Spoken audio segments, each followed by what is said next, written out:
Tensions along the Afghanistan-Pakistan border have escalated into violent clashes, with Pakistan paying the price for its own policies of fostering extremism. Recent airstrikes by Islamabad in Afghan territory have not only claimed civilian lives but also triggered retaliation from the Taliban. The Durand Line dispute, decades of mistrust and Pakistan's long history of supporting militant networks are now coming back to haunt it. Here's the full report. Violence has erupted along the Durand Line as the Taliban launched a series of retaliatory operations against Pakistan following its controversial airstrikes in Afghanistan. On December 24, Pakistani jets targeted multiple villages in Afghanistan's Baramal district in Paktika province. These strikes, reportedly aimed at Tehreek-e-Taliban-Pakistan hideouts, left widespread devastation in their wake. 7 villages, including Murg Bazar and Laman, bore the brunt of the attacks, with at least 50 people killed, many of them civilians.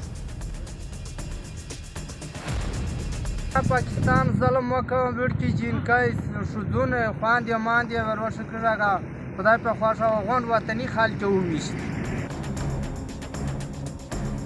In response, Taliban fighters attacked Pakistani positions in Paktia and Kost provinces, escalating tensions to a boiling point. The clashes have left both sides with heavy casualties, exposing the fragility of the relationship between Islamabad and the Taliban regime. Civilians continue to pay the highest price. Entire families have been wiped out and thousands have been displaced. Many of the victims were refugees from Pakistan's Waziristan region who had fled previous conflicts. At the heart of this conflict lies the disputed Durand Line, a colonial-era border that has fueled tensions between Pakistan and Afghanistan for decades. Afghanistan has never recognized the Durand Line, viewing it as an illegitimate demarcation that divides Pashtun communities. The Taliban's recent attacks highlight this deep-seated mistrust. While Islamabad accuses the Taliban of sheltering TTP fighters, the Afghan Taliban denies these allegations, instead accusing Pakistan of targeting civilians.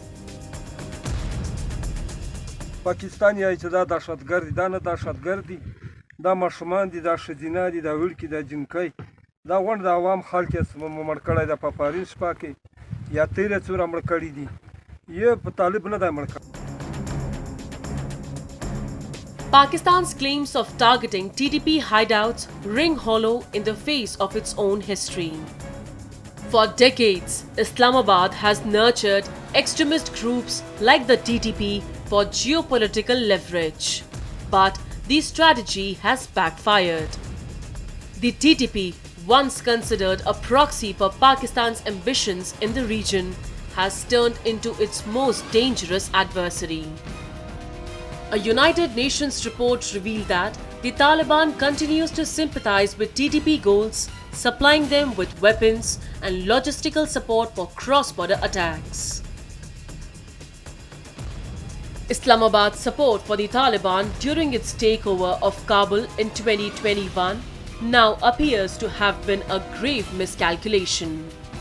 Pakistan had hoped that the Taliban regime would curb the TTP's activities.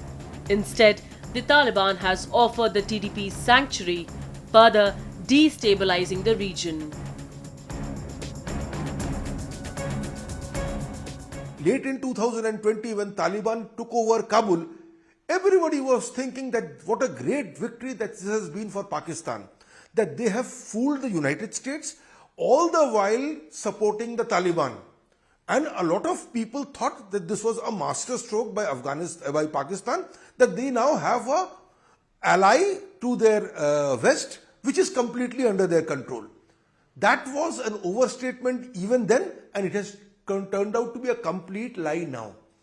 What they have got on their western front is not an ally but an autonomous body, an autonomous movement on its own, which will do what it wants to do, and it will basically keep on pushing Pakhtun nationalism wherever it finds. So that's what has happened. The Durand Line, long a flashpoint of conflict, has now become a battleground. Civilians on both sides are caught in the crossfire as Pakistan's military strategies unravel. Islamabad's actions not only erode its credibility but also deepen instability in an already volatile region.